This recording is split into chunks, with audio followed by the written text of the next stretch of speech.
مولانا محمد وعلى آل سيدنا مولانا محمد وعلى وسلم صلاۃ و سلام علیک یا رسول اللہ صلی اللہ تعالی علیہ وسلم۔ بسم اللہ الرحمن الرحیم۔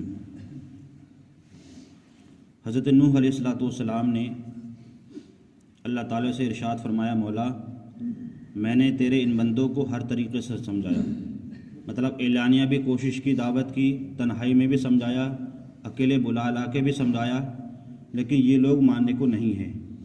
جب لوگ یہ نہیں مانے تو پھر اللہ کا عذاب کیا آیا کہ اللہ رب العزت نے جو ہے ان سے بارش کو روک دیا اور ان کی عورتیں بانجھ ہو گئی، مطلب بچے پیدا ہونے بند ہو گئے، اور 40 سال تک لگاتار ان کے مال ہلاک ہو گئے، یہاں تک کہ ان کے جانور مرنے لگے۔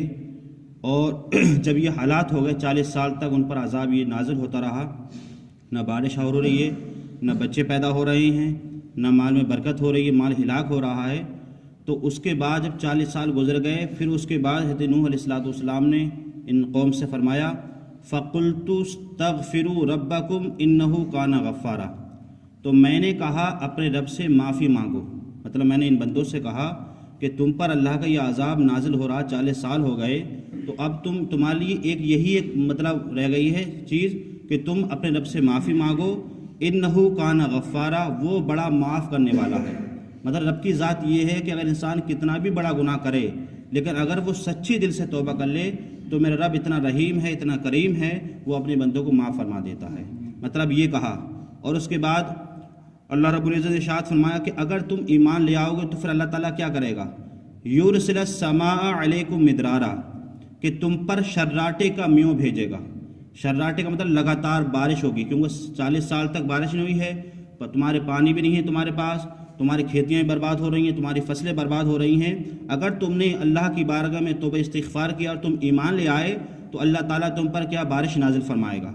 وَيُمْدِدْكُمْ بِأَمْوَالٍ وَبَنِينَ وَيَجْعَلْ لَكُمْ جَنَّاتٍ وَيَجْعَلْ لَكُمْ أَنْهَارًا، اور تمہارے بیٹوں سے تمہاری مدد کرے گا۔ مطلب 40 سال تک تمہاری کوئی اولاد نہیں، اللہ تمہیں بیٹے عطا فرمائے گا، اور تمہارے لیے باغ بنا دے گا، مطلب باغ جس میں پھل وغیرہ ہوں گے تم کھاؤ گے۔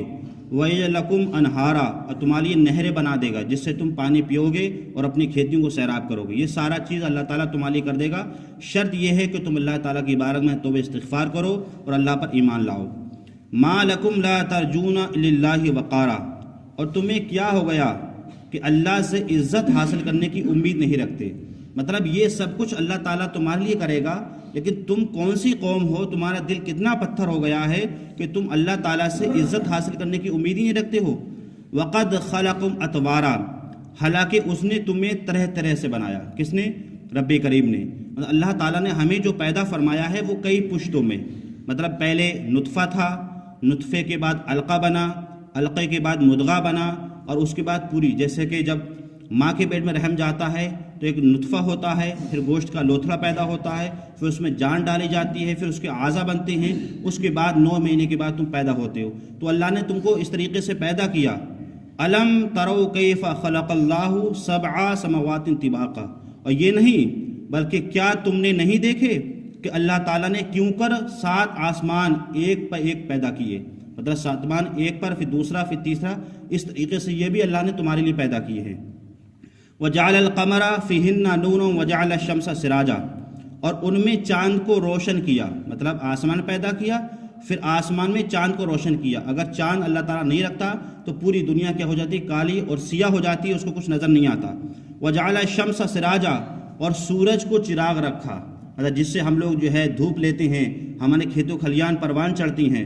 اور اللہ تعالیٰ نے ایک چیز نہیں بتاؤں آپ کو، اللہ تعالیٰ نے جو سورج کو رکھا ہے، مطلب آفتاب کو رکھا ہے، یہ 4تھے آسمان پر ہے۔ آپ اس سے اندازہ لگا سکتے ہیں جب یہ سورج 4تھے آسمان پر ہے تب اس کی گرمیوں میں تپش کا یہ حال ہوتا ہے، کاش کہ اگر یہ پہلے ہی آسمان پر ہوتا پھر کیا ہوتا۔ تو اللہ تعالیٰ نے اپنے بندوں کی طاقت کے اعتبار سے سورج کو رکھا ہے، وہ 4تھے آسمان پر رکھا ہے۔ وَاللَّهُ أَنبَتَكُم مِّنَ الْأَرْضِ نَبَاتًا، اور اللہ نے تمہیں سبزی کی طرح زمین سے اگایا۔ سبزی کی طرح زمین سے کیسے اگایا؟ کیونکہ سب سے پہلے جس انسان کو اللہ نے پیدا کیا وہ جناب آدم ہیں، اور حضرت آدم علیہ السلام کو اللہ نے جو پیدا فرمایا تھا وہ مٹی سے پیدا فرمایا تھا۔ کیونکہ اللہ تعالیٰ نے فرشتوں کو حکم دیا تھا، وہ پوری دنیا کی جگہ جگہ سے کچھ مٹی اکٹھا لے کر کے آئے تھے، پھر اللہ تعالیٰ نے اس کا گارا بنایا، اور گارا بنانے کے بعد پھر حضرت آدم علیہ السلام کا پتلا بنایا اور پھر اس میں روح پھونکی، تو ہم سب جو لوگ ہیں وہ حضرت آدم ہی کی اولاد سے ہیں، اس لیے ہم لوگ کیا کہلاتے ہیں؟ آدمی کہلاتے ہیں۔ اب اس میں کچھ مسلمان ہو گئے، کچھ کافر ہو گئے، کوئی مشرک ہو گئے۔ ثم یعیدکم فیہا ویخرجکم اخراجا، اور پیدا کرنے کے بعد اللہ تعالیٰ فرماتا ہے پھر تمہیں اسی میں جائے گا، مطلب کس میں؟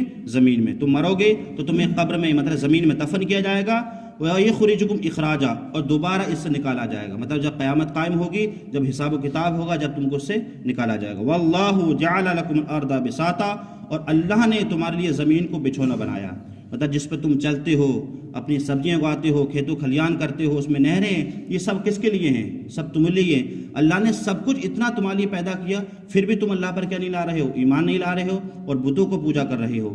لِتَسْلُكُوا مِنْهَا سُبُلًا فِجَاجًا، اور اس کے وسیع راستوں میں چلو، مطلب اللہ تعالیٰ نے اتنے راستے کشادہ فرمائے، تمہیں تو اللہ تعالیٰ نے اتنی عقل سلیم دی کہ تم نے پہاڑوں کے اندر بھی راستے بنا لیے، وہاں اپنی سواری لے جا رہے ہو، اپنی ٹرینیں لے جا رہے ہو، تو یہ عقل جو دی ہے یہ بھی تو اللہ نے دی ہے۔ تو اتنی سب کچھ پیدا کرنے کے باوجود بھی انہوں نے جو ہے وہ حضرت نوح علیہ السلام کا اللہ کو نبی نہیں مانا اور اللہ کو بھی نہیں مانا، اور اپنے اس بتوں پر اکڑے رہے۔